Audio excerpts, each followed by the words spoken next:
So we're all familiar with the classical and potentially overused plotline featured in countless spy and action movies. You know, there's a country with an invading foreign threat, and there's a team that has to defend the country against either an internal revolution or this invading enemy. And then something happens, there's a traitor within their midst, and this traitor is a bit hard to detect, and worse, is slowly converting other people to the dark side. And basically, we're all familiar with this in people, and there's always a good guy who's saving the day, but this actually can happen in your body. So I'm going to sort of set the narrative in more of a physiological setting. So if we have the setting as a human body, the role of the traitor is played by a mutated cell with cancerous potential. The soldiers and spies fighting this traitor are the immune cells, but the main protagonists are the CD8 T cells and the iNK T cells, which I'll elaborate on. So let me now set the stage. So your body is equipped with a specialized system of cells called immune cells that are meant to fight off sort of these dangerous foreign pathogens. Maybe they're the bacteria that give you food poisoning or the virus that causes your cold. And that's illustrated here in the orange. And these immune cells circulate through your blood system, and they basically wait to see if they can recognize a foreign pathogen. So how this works is that these green immune cells will literally eat the foreign pathogen. They'll digest it, and they'll present a specific piece of this microbe called an antigen to other types of immune cells, so these red immune cells. What happens when these red immune cells that are just resting and sort of just going along through the body recognize this antigen, they'll read it like a set of instructions and become activated, meaning they're ready to sort of be sent to the front lines. And so what happens once they're activated is that they can kill any other microbe that matches the antigen that was presented by the green immune cells.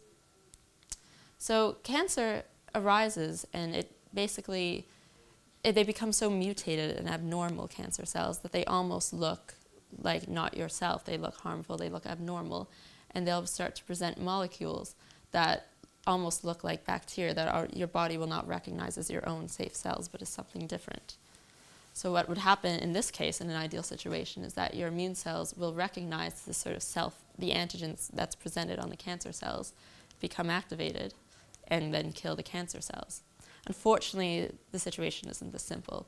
So what happens is cancer cells can almost, because they're similar to your own cells, they can sort of show markers that look like normal, healthy human cells and not cancerous cells.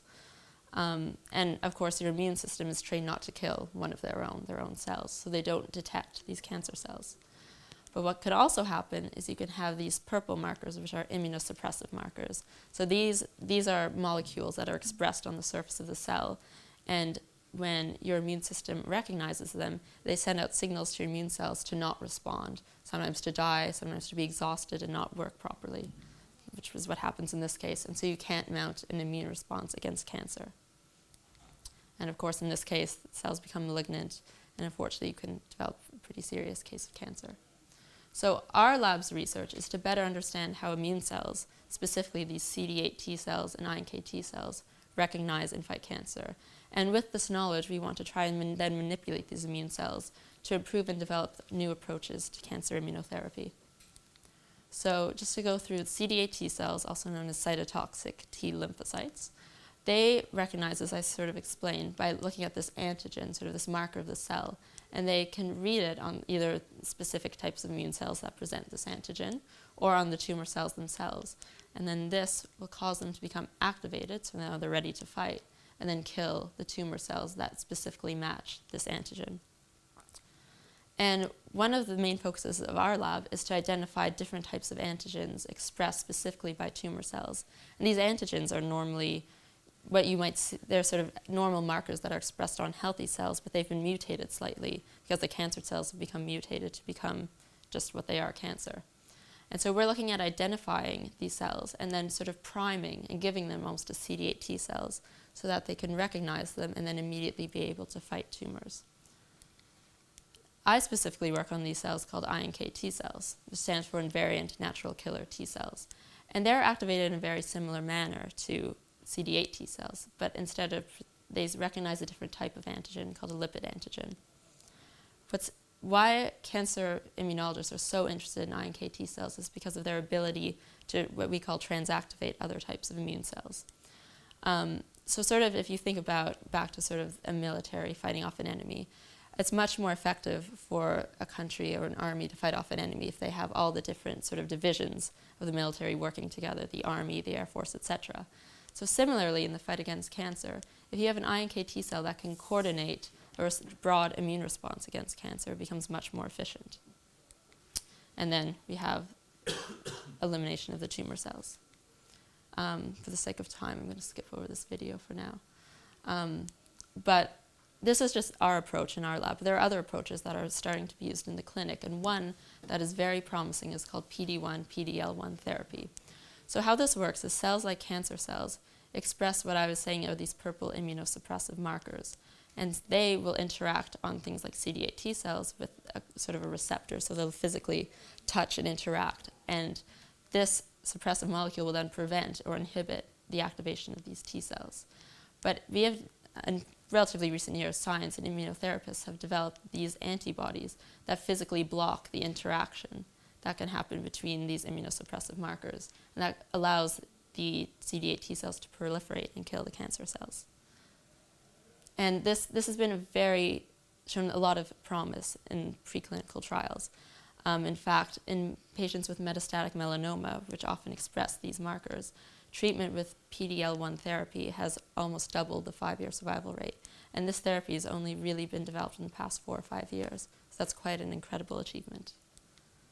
And before I sort of conclude the talk, because immunotherapy I feel like will be more and more present in the clinic and become something people should be more familiar with, I just want to go through the pros and cons of immunotherapy versus chemotherapy, which is the current frontline treatment for cancer.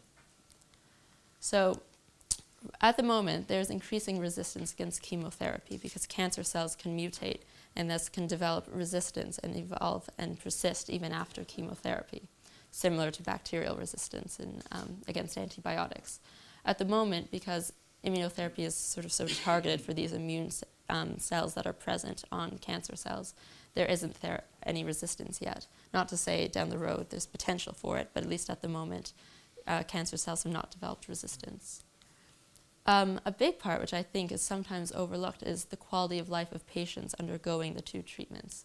So because immunotherapy, and I'll touch on this a bit later, but because immunotherapy is so targeted towards cancer cells, because they'll only kill cells that they've responded to the specific antigen from the cancer, you don't get off-target cell death. So with chemotherapy, which is usually targeted at quickly replicating cells, things like the cells that control your hair growth or the lining of your stomach, which are normal but naturally replicate quite quickly, are targeted by chemotherapy. And that's why you have the adverse effects of hair loss and nausea and that sort of thing. But on immunotherapy, you don't have this. And a lot of the clinicians who started the PD-1 Pdl trials couldn't believe the quality of life of their patients. The fact that while they were on therapy, they could be eating and sleeping anything they wanted, or even cycling and running to and from scheduled appointments, which, as with certain chemotherapies and certain people, we all know that's not necessarily possible. They become very, very sick. And as I was saying, related to what I previously said about the adverse reactions, obviously with chemotherapy, because it is not as targeted, you have a high risk for severe adverse reactions, but the risk is lower with immunotherapy. Another point to touch on, this is actually sort of against immunotherapy, but it can become quite expensive because you have to test that all the cancer cells are expressing the right markers that immunotherapy can be used. And sort of having to look at every patient's individual immune system and cancer cells and seeing what's best becomes quite expensive and quite time-consuming. Whereas chemotherapy right now is generally inexpensive and can more or less be given to all patients regardless of sort of their immune status. And finally, I think the most important positive of immunotherapy, especially looking towards the future, is that with all our knowledge of immunotherapy, we are also able to develop a prophylactic measure to prevent cancer from arising. And this is would take the form of a cancer vaccine. And this relates back to the neoantigens that I was discussing, that if we can show those sort of in the form of vaccine to your immune cells before cancer even arises, and those cells can develop memory and be able to fight cancer.